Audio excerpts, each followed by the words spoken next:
오늘 사무엘상 읽기 두 가지만 딱 나눌게요. 첫 번째는 시대적인 변화입니다. 그러니까 사무엘상에 되게 중요한 시대적이고 역사적인 변화가 하나 나오거든요. 그리고 또 하나 볼 것은 사무엘상의 핵심 포인트가 뭐냐. 오늘 이 저녁에 딱 두 가지만 볼게요. 자, 첫 번째, 시대적인 변화가 나오는데 그것은 뭐냐면 사사 시대에서 왕정 시대로의 변화입니다.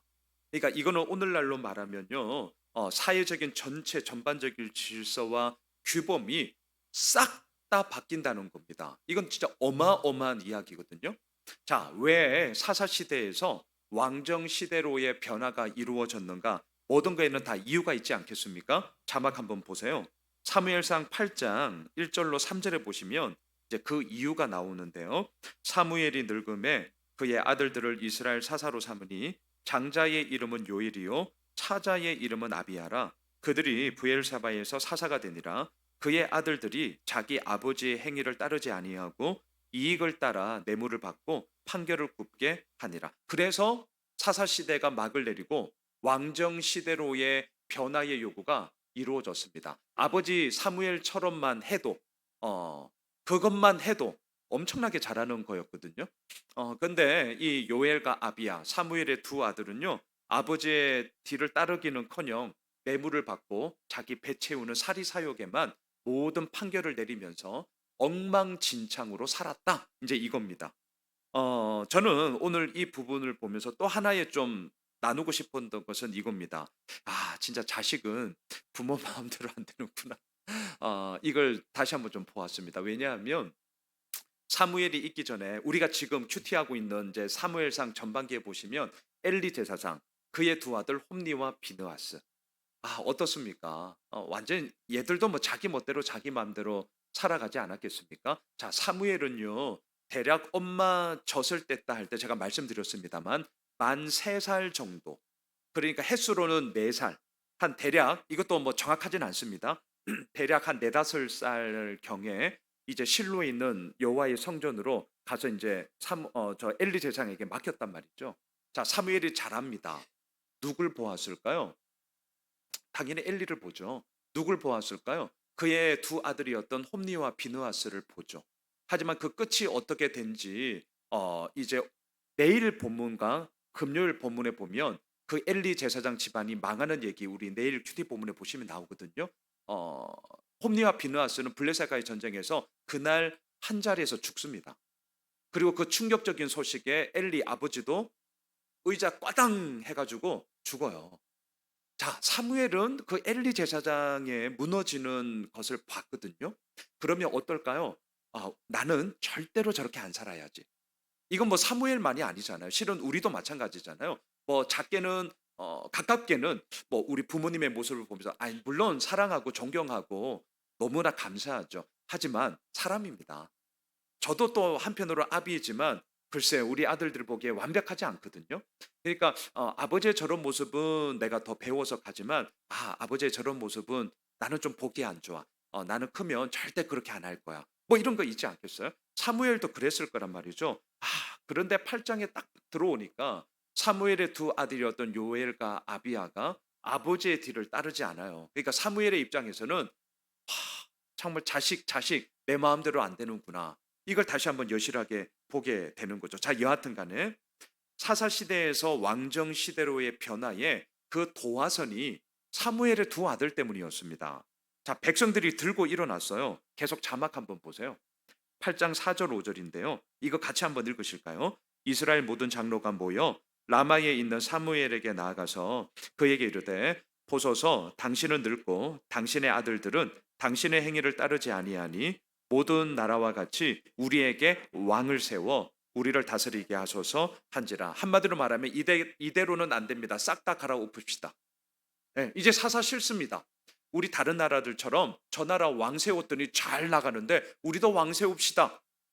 지금 백성들이 이렇게 요구하는 거예요. 여러분, 우리가 이 요구를 받는 사무엘이라면 어떻게 하시겠어요? 지금 사사 시대거든요. 그리고 자기 두 아들이 지금 사사로서 역할을 감당하고 있단 말이에요. 모든 중심이 사실 이제 사무엘 중심으로 가고 있거든요. 근데 백성들이 당신 아들들 꼬락서리 보니까 안 되겠습니다. 왕 세웁시다. 자, 들어주시겠어요? 안 들어주시겠어요? Yes or no? 사무엘은 어떻게 했을까요? 예, 사무엘은 안 돼. 자, 한번 성경 보시죠. 8장 6절입니다. 사무엘은 노해서 반대했어요. 자, 같이 한번 읽으시죠. 우리에게 왕을 주어 우리를 다스리게 하라 했을 때에 사무엘이 그것을 기뻐하지 아니하여 여호와께 기도하며 안 기뻐했습니다. 왜 안 기뻐했을까요? 사무엘도 사람이고요. 사무엘도 아버지예요. 예. 그러니까 지금 사무엘은 이제 늙었기 때문에 그의 모든 사역의 위임들을 요엘과 아비야 두 아들에게 위임을 했잖아요. 그러니까 이 두 아들이 사실은 엉망진창으로 한 건 맞습니다. 그래도 사무엘도 아버지는 아버지. 팔은 안으로 굽지 절대로 이 밖으로 안 굽습니다. 꺾여요. 아파요. 예. 그러니까 자기 아들들에 대한 이야기였기 때문에 엉망진창이라는 것을 알고 있지만 그래도 이대로는 끝낼 수 없다라는 게 분명 사무엘의 마음에 있었단 말이죠. 그러니까 이 요구에 대해서 기뻐하지 않았어요. 싫어했어요. 그래도 그나마 다행인 것은 그래도 사무엘은 사무엘이다라고 말을 할 수 있는 게 뭐냐면 엘리 제사장이 경고를 받았을 때 돌이킴이 없었잖아요. 사무엘은 뭔가 지금 심상치 않다는 것은 알고 있었습니다. 그래서 그 의견에 대해서 반대했어요. 우선 기뻐하지 않았습니다. 근데 여기에서만 끝나면 엘리 제사장과 똑같은데 그래도 다행인 것은 다시 한번 6절을 한 번만 더 띄워주세요. 마지막을 보세요. 기뻐하지 않았거든요. 그런데 그나마 감사한 것은 기도했다는 거예요. 이게 엘리와 사무엘의 결정적인 차이입니다. 자, 감정적으로 우리 그러니까 반대일 때도 있고 저도 그렇거든요. 기분 나쁠 때도 있고 감정적으로 또 어떨 땐 엄청 좋기도 하고 뭐 그게 우리의 감정 아니겠습니까? 근데 중요한 거는 이 본문을 통해서 우리가 좀 배울 수 있는 것은 감정은 희노애락이 왔다 갔다 합니다. 근데 이 감정에 따라서도 좋으면 기도하고 나쁘면 기도 안 하고 곤란합니다. 이러면 곤란해요. 우리 감정은 왔다 갔다 해요. 저도 그래요. 강단에 섰을 때 뭐 맨날 좋은 줄 압니까? 그렇지 않을 때도 있단 말이죠. 그래도 이 자리만큼이라도 내 감정에 의해서 이 자리가 흔들린다면 그거는 제가 목사로서 우리 성도님들에게 첫째 너무 잘못하는 거고요. 두 번째는 하나님 앞에 제가 볼 면목이 없는 겁니다. 그러면 안 되죠. 사무엘은요, 기분 나빴어요. 어쭈 이것 봐라, 우리 아들들이 좋아, 좀 엉망진창한다 해도 좀 개선에 시간을 주고 다시 가면 되지. 뭐 이것 때문에 끝내자고? 웃기고 있네? 감정적으로 확 올라온 게 맞아요. 그런데 기도했다는 거예요. 아니, 오히려 이렇게 말씀드릴게요. 그럴 때 기도해야 됩니다. 그럴 때 기도해야 돼요. 좋을 때는 누리셔요. 괜찮아요. 근데 감정적으로 안 좋고 막 화딱지가 나고 기쁨이 없을 때, 그럴 때 기도해야 된다. 우리가 이걸 좀 보게 돼요. 자, 7절로 한번 가보시죠. 자, 이때 이제 하나님께 기도했잖아요. 하나님의 응답이 이렇습니다. 여호와께서 사무엘에게 이르시되 백성이 너에게 한 말을 다 들어라. 이는 그들이 너를 버림이 아니요 나를 버려 자기들의 왕이 되지 못하게 함이니라. 자, 하나님은 지금 기도하고 있는 사무엘의 마음이 어떠한지를 정확하게 아셨습니다. 왜 사무엘이 기뻐하지 않았냐면 이것은 우리 아들들을 거절하는 것은 곧 나를 거절하는 거다. 나를 버리는 거다. 거절감이 들어왔거든요. 뭐 충분히 우리가 이해가 되죠. 그러니까 반대하는 거기 때문에 그건 당연히 안 좋은 것 때문에 그런 것이고, 그것은 곧 백성들이 나 필요할 때는 언제고, 이제 나는 늙고 우리 아들들이 잘못한 건 오케이. 그래도 그렇지. 이걸 가지고 시대를 바꾸자고, 왕을 세우자고, 야, 이건 너무하지 않나? 백성들이 나를 버리는구나. 이것 때문에 사무엘이 기뻐하지 않았거든요. 하나님이 정확하게 사무엘의 마음이 뭔지 아셨어요. 그래서 7절에서 얘기하는 거예요. 사무엘아, 백성들이 왕 세우자고 하는 것은 너를 버리는 게 아니야. 그러니까 사무엘의 그 기쁨이 없는 마음을 우선 좀 위로하는 거죠. 너 버리는 거 아니야. 있잖아, 얘네들이 왜 왕 세우자고 하는 줄 아니? 사실은 나를 버리는 거야. 지금 이 말씀이에요. 하나님이 나를 백성들이 버리는 거라니까. 여러분, 섭섭함으로 따진다면 하나님만큼 섭섭한 게 어디에 있겠어요? 예. 괘씸함으로 따진다면 지금 하나님만큼 이 말씀을 하고 있는 하나님 마음만큼 백성들이 괘씸한 게 어디에 있겠습니까? 사무엘, 너를 버리는 게 아니라 나를 버리는 거야. 그런데 있잖아. 그들의 요구를 한번 다 들어줘 봐. 그러면서 구절을 한번 보세요. 그러므로 그들의 말을 듣되 너는 그들에게 엄히 경고하고 그들을 다스릴 왕의 제도를 가르쳐라. 자, 백성들이 왕을 요구하는데 좋아. 그러면 왕의 제도가 뭔지를 한번 그네들에게 정확하게 그리고 엄격하게 한번 가르쳐 줘. 그리고 나서도 어떻게 하는지 한번 보자. 그러면서 자막을 계속 띄워주세요. 자, 11절, 13절까지만 제가 볼 텐데 그 나중에 한번 보세요. 그 이하에서 뭘 얘기하냐면 너희들은 다스림을 받게 될 거야. 이제 요게 계속 나오거든요. 한번 보세요. 이르되 너희를 다스릴 왕의 제도는 이렇다.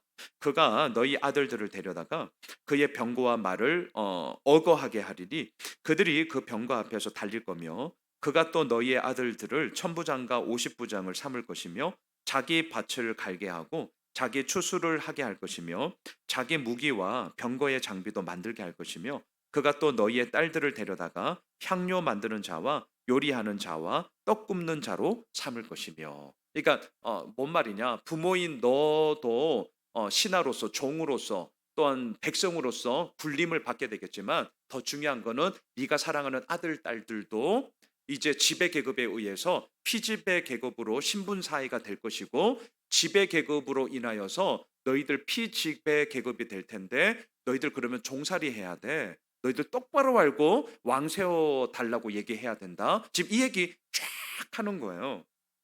그래도 너희들 좋냐? 자, 이제 이렇게 물었거든요. 8장 19절 20절을 띄워 주시죠.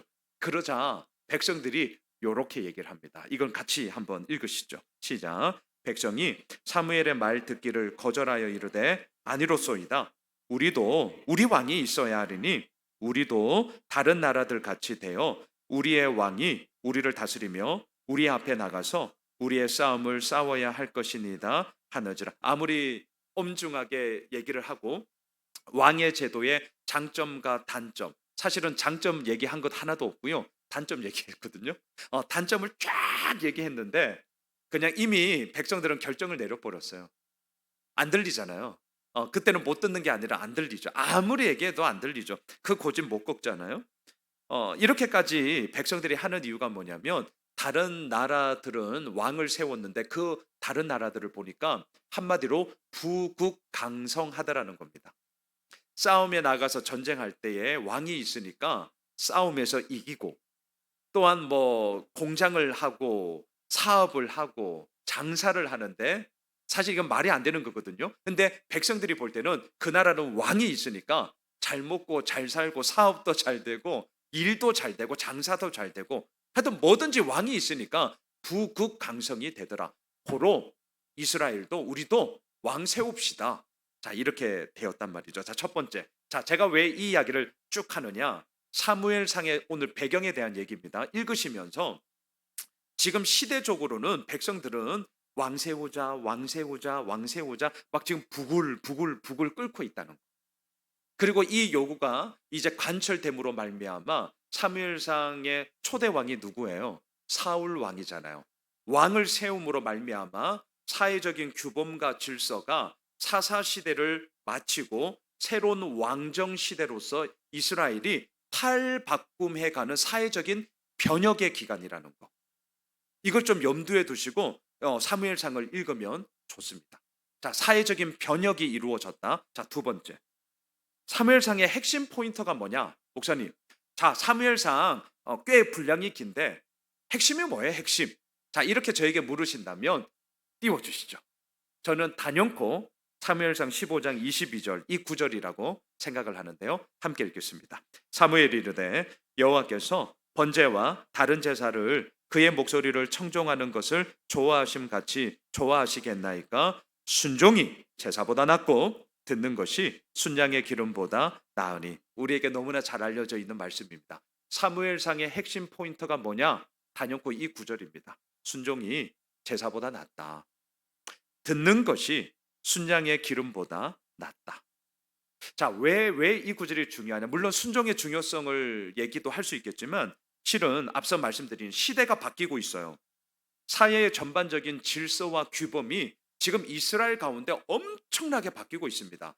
그냥 우리를 예를 든다면 조선 시대 말이 이제 끝나고 일제 강점기가 이루어지고 그다음에 이제 이승만 대통령을 뽑으면서 이제 대통령 이렇게 바뀌어져 가는 그 변혁기를 생각하시면 돼요.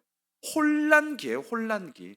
그러니까 자기 소견에 옳은 대로 얼마나 많은 사람들이 행동했겠습니까?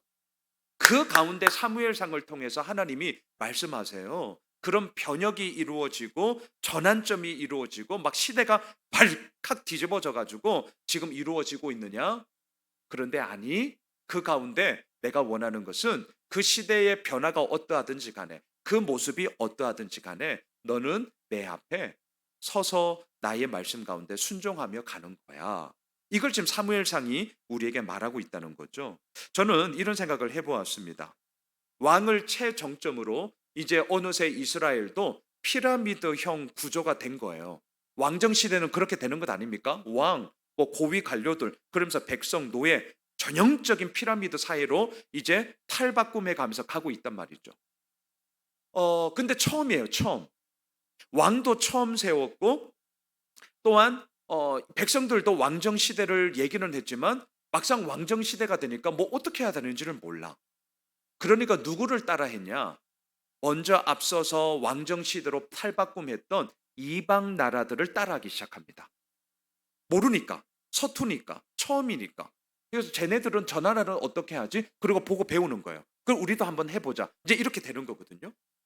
자, 그런데 그러다 보니까 따라하기를 하면서 샘플이 이방 나라이다 보니 결정적으로 왕정 시대가 도입되면서 왕들이 놓치면서 이스라엘 백성들이 놓치면서 간 게 있습니다.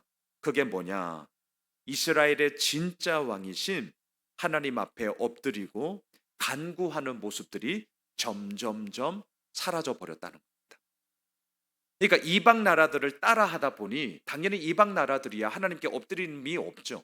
근데 이것마저도 샘플이 되어서 이스라엘도 점점 하나님께 엎드림과 진짜 왕이신 하나님께 간구함이 점점 사라져 버렸습니다. 그리고 앞서 읽었던 것처럼 사울이 첫 번째 왕이 되었는데 그 역시 순종이 제사보다 낫고 말씀을 듣는 것이 순양의 기름보다 훨씬 더 나음에도 불구하고 점점 하나님께 엎드림이 없어요. 간구함이 없어요. 그리고 사울 왕, 초대 왕이 어떻게 됩니까? 무너져 버렸잖아요. 그러니까 왕정 시대의 첫 단추부터가 어긋나 버렸다는 거죠. 자, 그래서 사울 왕이 패하고 사무엘상의 등장인물은 세 명입니다. 사무엘, 사울, 다윗. 이렇게 등장인물이 세 명인데요. 자, 마지막이에요. 다윗이 왕으로 등극되면서 하나님께서 왕으로 택하는 기준이 있었습니다. 이거 읽고 제가 마칠게요. 띄워주시죠. 사무엘상 16장 7절 함께 읽겠습니다. 여호와께서 사무엘에게 이르시되 그의 용모와 키를 보지 말라. 내가 이미 그를 버렸노라. 내가 보는 것은 사람과 같지 아니하니 사람은 외모를 보거니와 나 여호와는 중심을 보느니라 하시더라. 자, 여러분, 우리가 이 구절도 잘 알고 있습니다. 단지 보여지는 외모가 아니라 중심을 본다 할 때 이 중심이 사무엘상에서는 다른 단어로 이 중심이라는 단어를 바꾼다면 뭐냐? 앞서 제가 15장 22절에서 말씀드린 것처럼 순종이에요. 이게 결정적으로 이제 왕정 시대로 변환이 되면서 1대 왕 사울이 무너지는 것을 보면서 이스라엘 백성들도 그렇고 또 하나님도 다시금 이 왕정 시대로서의 변화와 앞으로의 진척 가운데 진정한 왕은 누가 되어야 하느냐? 외모로서 나타나는 것으로 그럴싸한 것이 아니라 정말 중심이 하나님 앞에 있는 자인데 그 중심은 또 다른 말로 순종함이 있는 자, 바로 그를 통하여서 진정한 왕이신 하나님의 통치가 세상 인간의 눈으로 보이는 왕을 통하여서 계속해서 이스라엘 가운데 이루어진다. 이것을 선포하는 것이 사무엘상, 우리가 매일마다 큐티하고 있는 말씀입니다. 자, 정리할게요. 딱 한 문장으로 정리할게요. 시대적인 변화, 또한 사회적 규범과 질서가 완전히 뒤바뀌는 격변. 하지만 그 시대가 어떠한지, 그 격변이 어떠하든지 간에 하나님은 오늘도 우리에게 원하시는 것이 있으니 그것은 곧 순종이다. 예, 순종이 제사보다 낫고 하나님의 말씀을 듣는 것이 순양의 기름을 드리는 것보다 훨씬 더 낫다. 오늘도 우리에게 이렇게 말씀하시는 그 하나님 앞에 섭시다. 그리고 사무엘상을 통하여서 시대적인 변화 잊지 마세요. 우리들에게도 얼마든지 이러한 일이 벌어질 수 있는데요. 그 가운데서도 하나님을 믿는 자로서 중심을 보시는 하나님 앞에 우리가 순종함으로 그렇게 믿음의 걸음들을 내딛어 나아가는 우리 모두가 되길 주님의 이름으로 축복합니다. 우리 함께 기도하겠습니다. 첫 번째 기도 제목